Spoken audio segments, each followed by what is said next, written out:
Welcome to the Zapata brand. And now, your host, George Zapata.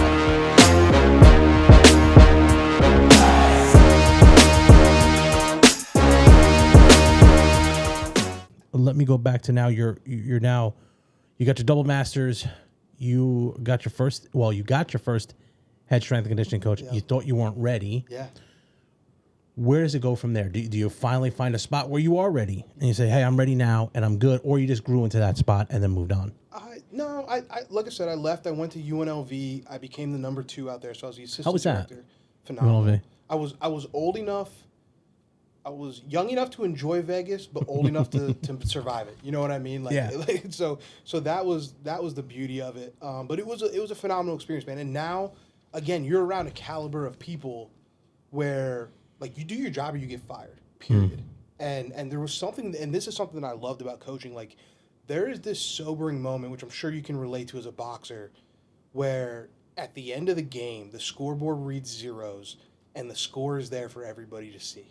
And you either won or you didn't.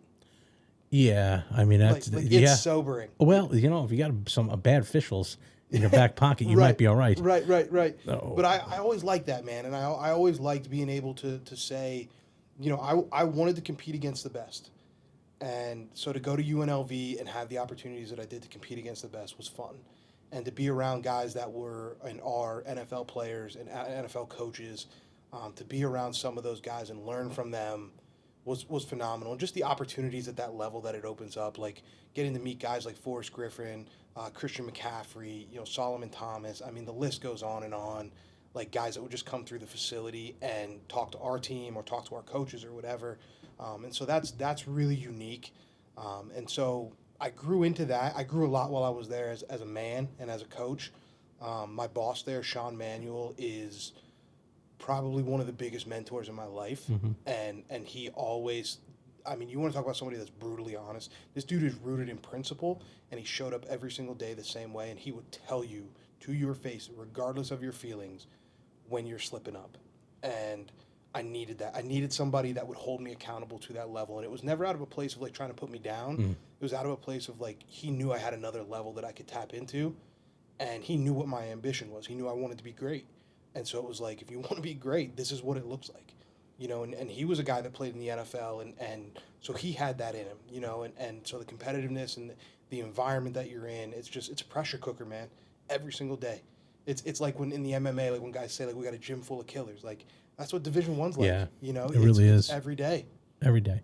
So you go now after UNLV. Was that your first real big time? Like okay. That was my first big time job. Yeah. Okay, and that was now you feel like okay, breathe a little bit. You're good now. Now you're ready to go out somewhere else. Do something different. Yeah, I was there for 2 years, and we finished up the last season, and there was rumors that we were going to get let go as a staff because I think we missed a bowl game. We missed bowl eligibility by one game, by one win, and so I decided I was going to jump ship, and I said, okay, I'm going to figure something out here. So I took a job at Susquehanna as the head strength coach. Honestly, not thinking I would ever actually coach at Susquehanna. I thought that I would want something different in the meantime. So like I took the job as almost like a placeholder. And when I got on campus for my interview, I was like, no, I want to do this. I want to do this. So I did it, coached there for a semester, and then I got a call to go to Georgia Southern University to be their men's basketball strength coach. And I turned it down immediately. And I said, no, I don't want to do that. I'm happy at Susquehanna. This is my alma mater. And then I went to the national conference we were in Kansas City. And the head coach and one of the head strength and conditioning coach from the university, from Georgia Southern, got out of the car. And he said, hey, I want to take you to dinner. I said, okay. We go to dinner. We start talking. And he's like, don't you want to compete against the best? Like, don't you want to see, like, you did it in football. Don't you want to come see if you're that good in men's basketball? Like, don't you want to see if you can keep up with these guys? And he's like, we're coming off of 3 20-plus win seasons. Like, there's an opportunity to go to the tournament here. Don't you really want to go to the grave not knowing if you could do both? Like, there's not a lot of people that can coach both sports. And I was like, okay. So you're going to play that card on me. All right. So needless to say, a couple days later, I called him and said, I'm coming. I'll be down. Yeah. So I moved down to Georgia and had a phenomenal experience down there, man. College basketball is a meat grinder, dude. That is a long season. Yeah, and that's the men's basketball. Yeah, men's basketball. And so we opened up with we went to Auburn. They were coming off a Oh, Final Four Jesus. run, so we went there. I think we lost by 6, and then we got the opportunity to play against Anthony Edwards, who went on to be the Yeah. number 1 pick, and he's a dog. I mean, that dude. You see, he's as advertised. I mean, And you know when you're in the field, you say, oh, okay, that guy's he's going to just be a different. problem. Yep, Yeah, different he's ball game. just different, man. And there's certain guys that are, but we went on to win. I think we won 22 games that year, and we were actually on the bus going to Atlanta to fly out to March Madness. So we had qualified for the tournament, and we were ready to fly out. And I mean, you'll never know. It's the greatest what if of all time. But to me, I'm like, dude, we could have made a run. I mean, we were hooping at that point. The team was clicking. Things were going. And well. that was at Georgia Southern. Why did you not fly out? The pandemic. Pandemic. Yeah, COVID happened. They shut it down. I was just going to say that. Yeah, COVID happened. They shut it down. And so we got back. We drove back to campus, and the head coach was sitting next to me on the bus. And I said, hey, man, what do you want to do here? Do you want to meet with the guys? Do you want to meet with the staff? Like, what are we going to do moving forward? And he's like, nah, just go see your families. And I was like, that's weird because that is not how that guy is. And so here, he had accepted a job while we were on the bus. So he was leaving. And nobody knew. So at that level, you're tied to the head coach. Everybody on the staff is tied, right? So I don't know if I have a job. I don't know what's going on. And so that's where Edge came to be. That's where I was like, I want to take control of my narrative and take control of my life. And that was almost identical to me, too. It's amazing how identical it is. I was, 19 years old here in Berwick. I started opening a bit, and I think I just said, I don't want to ever go to a place where they say, hey, we don't have a job tomorrow. The security I needed was based on my back that I have to provide for myself and my family. Right. I'll take the heat. I'll take the blame. Yeah. So you now have switched from being tied to somebody who could have a bad season, make a couple bad decisions. You're going to suffer from those decisions. Yep. And you decided, no, that's it. Edge Leadership Academy is where I'm going. Yeah, man, because I look back at it and I was like, so they brought a new head coach in immediately. Within a couple weeks, they had a new hire head coach. And they said, what do you want to do? Do you want to interview for your job, which the odds of you getting it are slim to none because he wants to bring his own guy in. So do you want to interview for your job? Do you want to walk away amicably? What do you want to do here? And I'm like, I don't know. So I'm going to interview for my job. So head coach says to me, all right, you can stay for the summer. That'll be your interview. So summer goes on. Meanwhile, in the background, I'm going over, like, what do I want to do with my future? And end of the summer comes. We sit down. We meet. He slides the contract. It's like the movie scene, man. Slides the contract across to me. It's a huge pay raise. Because I was coming off, as a strength coach, my best year. I mean, our injury rates were next to zero. We had a strength and conditioning All-American. We had 5 of our 8 seniors go pro. I mean, as a strength coach, I did a hell of a job the year before. And so I'm like, man, I'm still interviewing for my job. Like, this is crazy. I have these credentials. I've done these things. I'm coming off this type of year. And this dude is still going to make me do a 4-month or 3-month interview for my job. And so he slid the contract across. It had a nice pay raise on it. And it was just this moment of like, no, I'm not doing it. And so I said, Coach, I appreciate the opportunity. Thank you so much. I'm going to pass. And, there right there is one of those things where sometimes it takes something to happen to motivate somebody, whether it's a breakup, whether it's someone firing you, whether someone to all of a sudden turn on those jet boosters and say, no more. Yeah. And I said this a while back. The best revenge is massive success. 100%. So now the ball's in your court. Yep. And you said, I'm running with this now. Yeah, it's time to go. So then how did that start? How did it start? So literally not as eventful as people would think. It started with, I went home, I Googled how do you start an LLC because I didn't know. And then I spent probably the next 48 hours on YouTube figuring out how to start a business. And from there, I started making free content. I started making, Instagram posts, Facebook posts, LinkedIn, all that stuff. Just putting it out there. I'm just like, here's all the things that I've learned in the past 10 years as a coach. Here's all of it. And it's free. And I was hoping that would lead to business. And it did. And I got lucky. Not lucky, I shouldn't say that. I got fortunate. Because fortune favors the bold and it favors action, right? So I took the action. People reached out to me. They said, hey, will you come speak to our team? Absolutely. And so that's when it started to kind of pick up momentum. And we ended up, at the end of the first year, I had 32 NCAA teams that I was working with, consulting on leadership and culture building. And then from there, it's grown over the past 2 years. So it didn't really start in a really eventful way. There wasn't this big boom. It starts like a lot of businesses do, slow, and a lot of negative bank accounts and a lot of sleepless nights. And Yeah, the negative bank account, I think I even went over in my last podcast. Yeah. I mean, you wake up and there's negative 77,000 in your account. That was a bad day. I haven't been there. Though you don't want to go there. No, I because it was prefer not to. because the one who had the negative $77,000 in their account, not mine, Right. was the smallest company in the world, the Internal Revenue Service. Oh, no kidding. Yeah, they grabbed it right out of my account, and I, needless to say, I didn't have 77,000 in Right. there Yeah. because I was in a negative Right. 77,000, Right. and that was a wake up for me. Yeah. As to, man, you better get your crap together, because I didn't know what I was doing. And at the time, I was really going through some major issues. The financial crisis had just hit in 2005 to 8.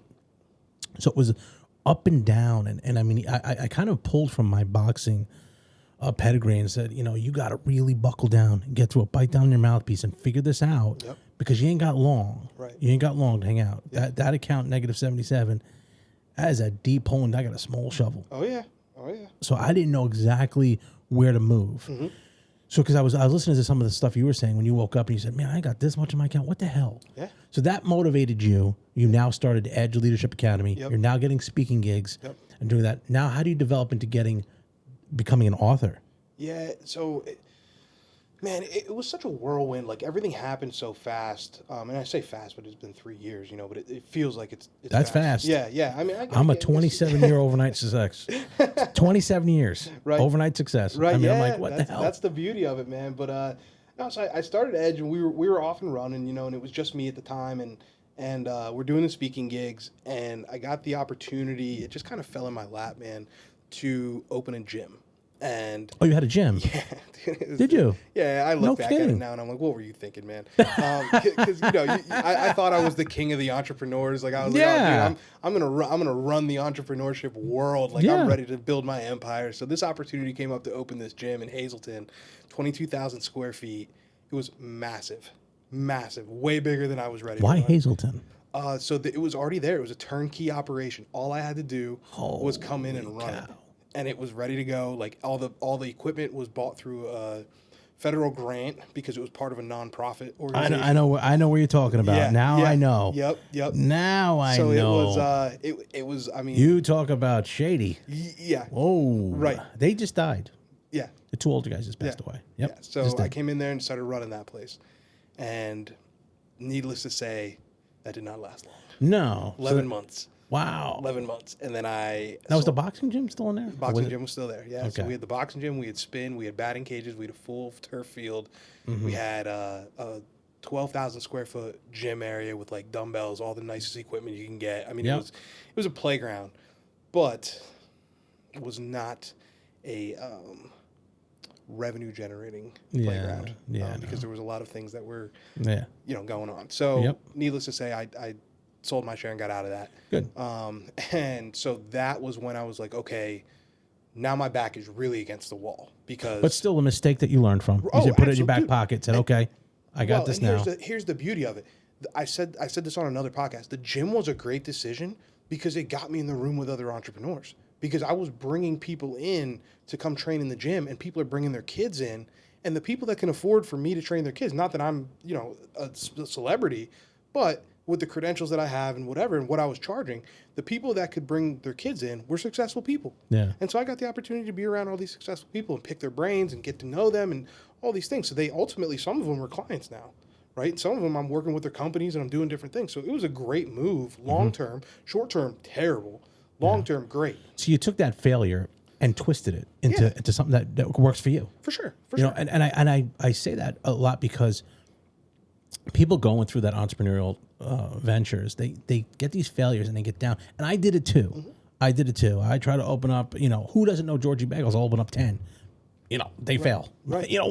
And that wasn't good. Right. So you do stuff like that and you fail. But I said, okay, no more of this. Let's keep it here. Yeah, This what's is, working? What's working? What's working? And that was I think that's the point that you have to get to. Like I had that quote unquote loss, right? It was quote unquote a failure. I think I walked away with like 11 grand, all said and done. Countless hours of tears and sweat put into that place. Walked away with like 11 grand. And I sat down and I was like, okay, here's my issue. My issue is I'm not focusing on things that give me high impact. I'm not focusing on things that are going to move the needle for me and my business. What are things that are going to do that? And that's where the book came from. Yep. And it was like, okay, what's the most impactful thing that I can do that's going to be evergreen? So from a business standpoint, it's evergreen, meaning I create it once and it's always going to create revenue for me. It's going to get my name out there. It's going to push me as a thought leader in the space. And it's going to have the impact and give people the value that I want them to know that I can give them. And so I was like, what can I do to do that? And so I thought to myself, and I heard this on a podcast, and it was like, generally speaking, the size of your brand and the size of your business is reflective of the size of the kind of problem that you solve. And so I was like, okay, what kind of problem do I want to solve for coaches right now, aside from the speaking gigs that I do? What's the problem that I want to solve? Well, I remembered sitting in those meetings at the end of every season being like, man, we had a great team, great leaders. How are we going to replicate that? And so I was like, if I can solve that problem, which I know I can because I have the leadership curriculum. I've been teaching it all over the country for the past year and a half now. I know I have the information. Let me just put it into a system for people to use. And so that's where the pyramid came from. That's where the book came from. And that's just not, and I've read a lot of books. Leadership. Right now I'm going through John Maxwell's leadership and speaking. I'm going through your leadership program too. And the full disclosure, I'm going through the program here. And it's not a saying, I'm not promoting it. I'm just saying, I went there, you put it up. I thought I was one of the first to reach out to sign up. Yeah. Because I know the what I get out of it. Right. The John Maxwell thing is more of a speaking thing because I want to move into the speaking space. Yep. My life, I cannot imagine. Our lives are so similar. Right. Growing up, it's amazing. That's why I think that's why I'd like to speak sometime with you. Yeah. Of course, me under you, you at the top. You could take that. Man. But this book, as I was reading it, The Pyramid, I have read a lot of books on leadership and how to handle things. I've taken more notes out of this book and this content. It's an easy read. Yeah. Easy to read. Yeah. You could write in it. It's inexpensive, and you get so much value for what you get out of this. Yeah. You don't get a big, thick book. You don't get a million ads. This is telling you exactly how to lead a company. The kids who are watching this and even the young adults that are wanting to open, even older people that are like, you know what? I retired. I want to open up a business, but I want to do something. This is a book, The Pyramid, that is incredible resource. I've had 2 other books that I recommend also, but this one is a resource that you can develop your company and be a leader. And leaders are readers. So you definitely have to read books. I say that all the time. Yeah. So you go out, you develop this book. Now, tell me about the table. You just started the table. Yeah. So and I am a part of it. I've yet to join on there because you started when I was in Vegas. I know. I had a rough week in Vegas. Bad timing. It was a rough week. The to and from were horrible. Right. Yeah, man. So the book came out probably a year and a half ago. And we then pushed into corporate space. So to kind of to bring the story, kind of full circle, I wrote the book that went out. That was at that point my company was 80% athletics, 20% corporate speaking, corporate leadership, right? So the majority of it was athletics at that point. I then got linked back up with Josh East, and we started former talking employee, who literally almost burnt the bagel shop down. We call him Slash because he has so many different jobs. Unbelievable. Man. So I linked back up with him, and he had built a successful career in sales, successful career in corporate America. And so I said, do you think this stuff is applicable to the corporate world? Like, do you think this would work? And he was like, yeah, absolutely. So we start building the corporate arm of our business, and he invested in the business and came on as our director of corporate training. We start building the corporate side. Meanwhile, our marketing mix kind of flipped, right? So we went from 80% athletics to 80% corporate. And so as we're now going corporate through that, meaning non-athletic corporate. Yeah, non-athletics corporate. So small businesses, we work with large business. I mean, we're all over the place. We just did we worked with a construction company that has about 800 employees.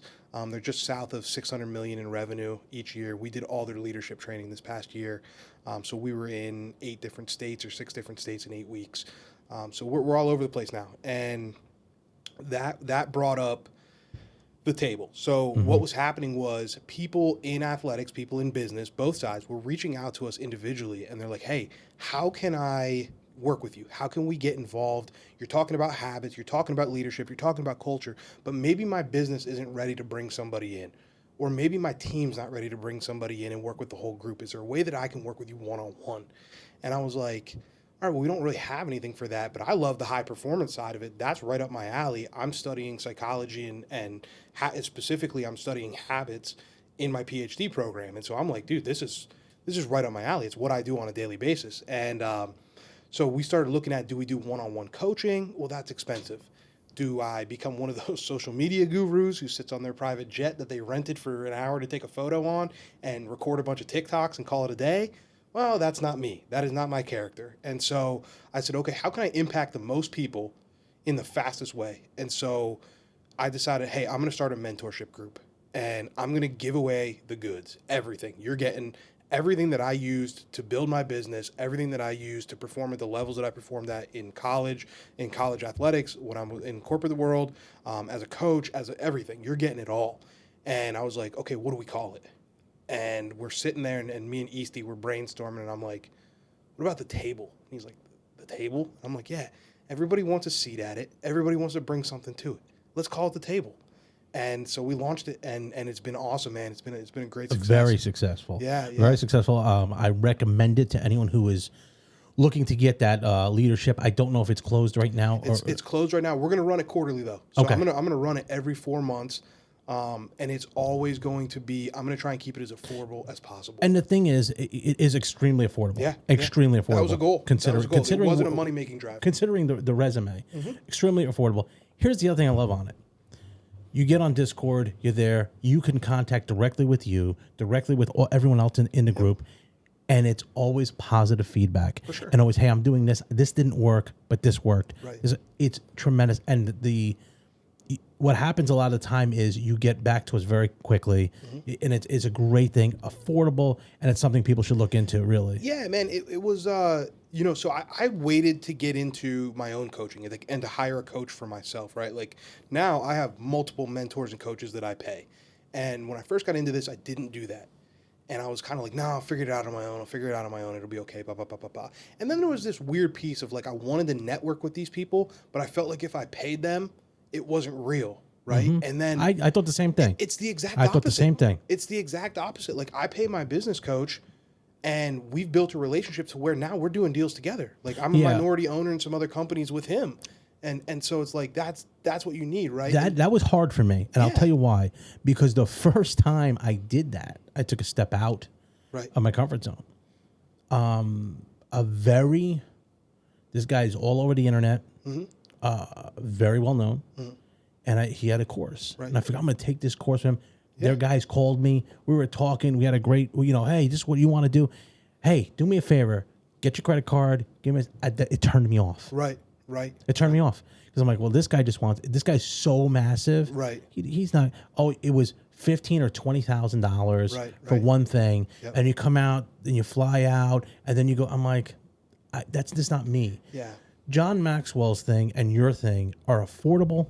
Right. And it's one-on-one. Yep. I work with people with John Maxwell, and I work directly with you. Right. I call David Kitchen. David Kitchen calls me. Right. He says, you don't want to move there, you want to move here. Yeah. Okay.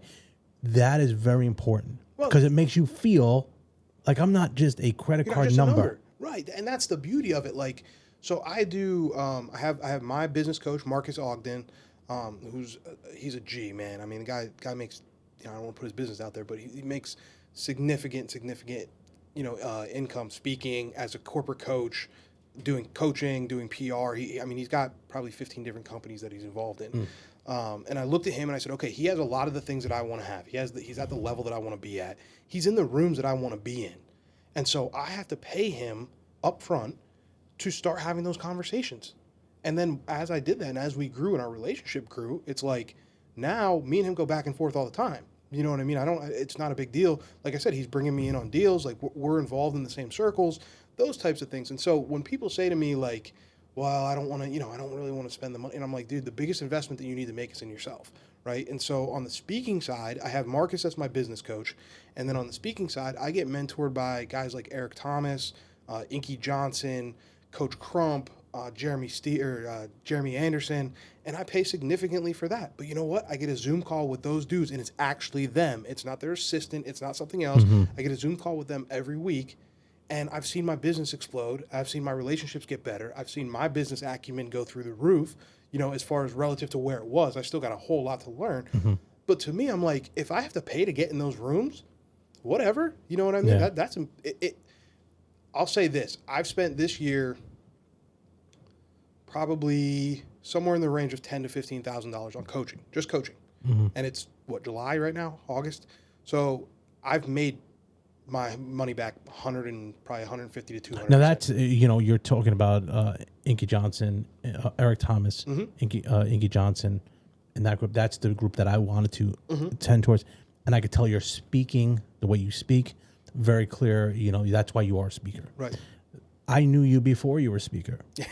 The training that you have will work. Right. Because I could see the way you talk. Yeah. It's a difference. You're at it all the time. You work at it, and it's paying off. Yeah, it's a craft, man. Anything you do is a craft, and I think that was a piece that I had to get better at, was delivering my message. Like, I knew what I wanted to say, and I've always been good at writing, but the vocal piece was a little bit different for me. And so learning to be able to put the message out there in a way that people could receive it, and be more comfortable in that was different for me. And so that was kind of a learning curve, which is weird, because I spent so many years in front of groups, right? You got to think about it. I got my 10,000 hours in as far as public speaking, because I was a coach for all those years, But the speaking piece was a little bit different. But now that I've kind of done it for a few years and I'm in it, and I'm like, no, I'm getting better. Each time you watch it back, it's a little bit less cringy, right? Yeah. You start looking at it, you're like, all right, I can live with that. Like, I couldn't even listen to myself talk. Dude, it's tough. It's tough when you first start. Yeah, it's it was hard, tough. man. I'm like, man, you are ugly. You talk and funny. The hard thing is Jeez. the way you see it is not the way other people see it, right? So like, I remember one of my first presentations, the feedback from the company that we worked with was like, you're a phenomenal speaker. I watched the tape back and I wanted to vomit. Yeah. Like, I'm like, bro, what? I can't do this. Like, I can't put this out in public. People are going to make fun of me. Like, what am I doing? I know. So you did that now. Real quickly, what I'd like to do every time at the end of the podcast, I like to do sort of like a couple word association. I'm going to give you a name of somebody. And then I want you to give me a little bit of a background. Then we'll go into, all your Instagram, social media stuff and stuff. Yeah. So I wrote down a few. Okay. So you're going to give me a name? I'm going to give you a name. All right. And I want you to kind of identify how they impacted your life, what they've done for you, and kind of like, it's not one word. Yeah. I want to you describe, this person helped me this way. This person, or maybe you didn't like, I don't know. Yeah. I don't know. Okay. But I'm gonna come at you with it. I like it. Okay? I like it. Let's let it rip. Okay, so Coach Campbell first. Wow. Coach Campbell helped me in a lot of ways that I didn't know he was helping me. And so he put pressure on me that I didn't know I needed. And he continuously moved the bar and moved the goal line, right? So like every time I thought I was getting there, he moved it again. And he taught me to compete at a level that I didn't know was possible, right? And so that was, I'm forever grateful for the things that he taught me, man. He was a huge impact in my life at a young age, and I've had him on my podcast, actually. Coach Campbell was the first episode. I heard. That's my dog, man. Okay. You talked about him earlier, Sean Manuel. Oh, man, Sean. Coach Manny. Coach Manny was like the big brother I needed. And he taught me, the most valuable lesson that he taught me was sit in the pressure and let it do its work. Don't get out of anything prematurely. Like anytime you think you're ready to quit, just sit in a little bit longer and let it do its work. And then the second thing that he taught me was the most important thing in your life is your character. Most important thing, bar none. And I've taken that and run with it. And if it wasn't for him, I don't know that I would have the message that I have now as clearly as I do. That makes sense. I mean, he was a very strong personality. Yeah, dude, I'll tell you what. Working with him every day is a trip. Okay. Chris Tuttle? Say it again. Chris Tuttle. Coach Tut. Yeah. So Tut taught me a lot about getting out of my comfort zone when it came to the social media stuff. So he was the person that I reached out to, similar to the conversation that me and you had when I first started and I wanted to build a brand. Chris was in the process of building his Fast Twitch brand and No Windy Sleeves, which he's since exited, and I believe he just bought. He's like semi-retired in Florida already. Dude killed it. But he taught me a lot about getting to a point of just not caring what other people think, like as far as putting your message out there. Like if you think it helps people and you think that it's valuable and you're getting the feedback from the market that is valuable and that it's helping people, anybody who says otherwise is irrelevant. And getting me to a point where I understood that not everybody is your target audience. Like that was a big thing that he taught me. Like I always looked at like follower count, right? Like I'm like, how many people follow me? Like this, that, and the other. And he's like, dude, you're not trying to sell to everybody. Yeah. Like pick your people, pick your niche, your group of people that you want to serve, and then serve them the best way possible by being consistent with your content. So from a business standpoint, Chris helped me a lot. Okay. So do you mind if I get personal? No, at all? man. Okay. I'm an open book, good. brother. Okay. All right. Just making sure. Okay. So I know your brother's gone through some struggles. Yeah. And your brother's one. I want you to kind of open up and say, this is my brother. What's your... Man, my little brother. I say little. And he's 6'2", 3 something. He is not little. Man, that dude, he's got these two sides to him that's so unique. Dalton is the kind of guy that he has taught me to enjoy life, and he's taught me to slow down and smile a little bit and laugh at stuff. And he's got this level to him that's just so even keel all the time. I mean, kid's 26 years old. He's been diagnosed with cancer twice. He just finished his round of chemo. And his direct quote to me the day he got diagnosed was, "Don't freak out because I'm not. I'm going to do what we always do. We fight. Yeah. I'm ready." And he hung up. That was it. There was no conversation. Wow. He hung up, right? And so he's got this. I mean, the dude is laughing in the chemo ward like every day, and he goes to work every time that he can. He still goes to work. He's bald as can be. Still goes to work. Like he has taught me what a warrior is. Right. And I could go on for days, man. I mean, he's my little brother. Living here? He lives here? What's that? Yeah, he's in Berwick. Yeah. Okay. Yeah, I'm going to go see him here in a little bit, but Good. he's a savage, man. He's a dog. Like he's the definition of quiet strength. Yeah. Because he's not as outgoing as me. Right. But when it comes down to like the rubber meeting the road, I mean, there's nobody I'd want in my foxhole. Like that's my guy. Like, well, make sure you let him know that we are thinking about him. Absolutely. He is, I follow him because I follow you. Yeah. And tremendous, you talk about someone who has that warrior spirit. Yeah. No, and that's him. And it comes to my last person. And I think where it all comes from, that would be your mom. Yeah. No, there's no doubt, man. Mama Bear, Mama Dukes. My mom has taught me. She softens the edge of me. That's what I would say about my mom. My mom is the opposite of what I am, meaning I have this tendency towards like if there's a problem, I'm gonna run it face first and just see what happens. And she's very much so like calm down and relax a little bit. And she's the kind of person that one of her big things is life's too short. There's always time for a beer. Right. Like she's always like, there's always time to have beer with a friend and like relax a little bit. And so she is the opposite of me. And so I need that.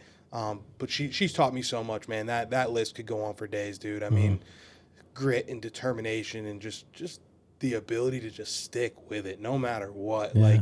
Like it's such a simple thing. But she says all the time, like, it's not over till you quit.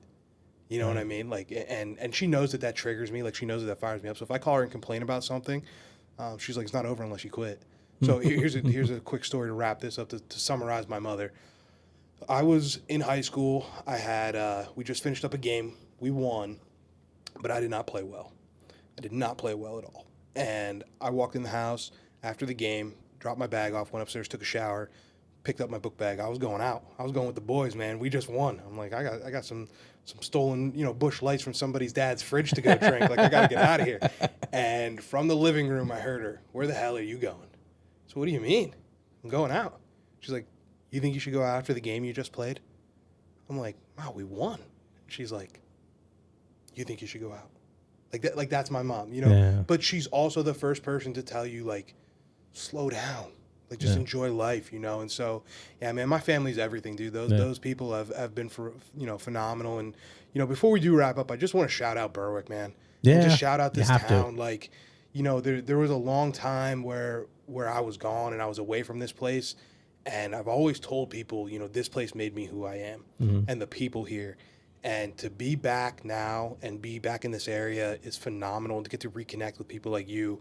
And it really hit home for me this past weekend. We had a cancer benefit for my brother. Yep. And the way that this town showed out, man. I mean, Yeah, they did. Like, we circle the wagons like nobody else. Like, if That's there's right. I something always that say happens in this town, like, it's a beautiful thing, man. So, you know, shout out Berwick. And you know, I hope everybody out there understands, like, no matter where I go in this world, dude, I'm wearing my cowboy boots and I'm, you know, I'm the same dude. And I'm a dog, man. DAWG. I Yeah, correct everybody it on their is. spelling. So Absolutely. David, give out all your social if you can real quick. Yeah, absolutely, man. Anybody that wants to connect with me, I keep it simple. I'm at Coach D Kitch on every social media, Instagram, Facebook, Twitter, all the nonsense. So hit me up, get in touch. We have a website as well, edgeleadershipacademy.com. There's some free stuff on there. We have a Finish Friday newsletter, so we send that out every Friday. That's free. You know, and again, if anybody wants to reach out and do some one-on-one coaching, mentoring, stuff like that, man, hit me up. I'm always looking to help people. If I can add value, then that's what I'm here to do. And I can be the first to tell you this. And again, I'm not paid. This is not paid.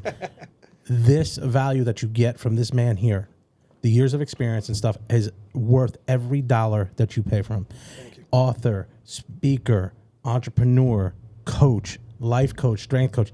The guy has it all. I reached out to him to tell him I wanted to be in your space. He did not have to give me any time of his time, but he did. He made the trip up here to talk to me at a restaurant here in Berwick. Took the time out of me. I am forever grateful for that. It starts my journey here. I don't know how this journey is going to go, but it is a wild ride for sure. Coach, I don't know how to thank you other than say thank you for coming. I appreciate it. This has been great. And it's amazing how our lives are so similar.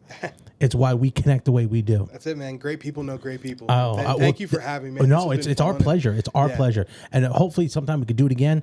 You come on, we'll do something. We're going to do bigger and bigger things. I will get on the table this week. I will. I had a really rough week in Vegas. Yeah, if he's not in, man, all his podcasts. You got to hold me accountable. Yeah, that's right. We're here for But public accountability. like I always said to wrap it up, do not be envious of what I've accomplished in my life. Be inspired by what you can do in yours. Thank you. We'll see you later. You're the man, Nice, Kitch. man. That was fun. You're good.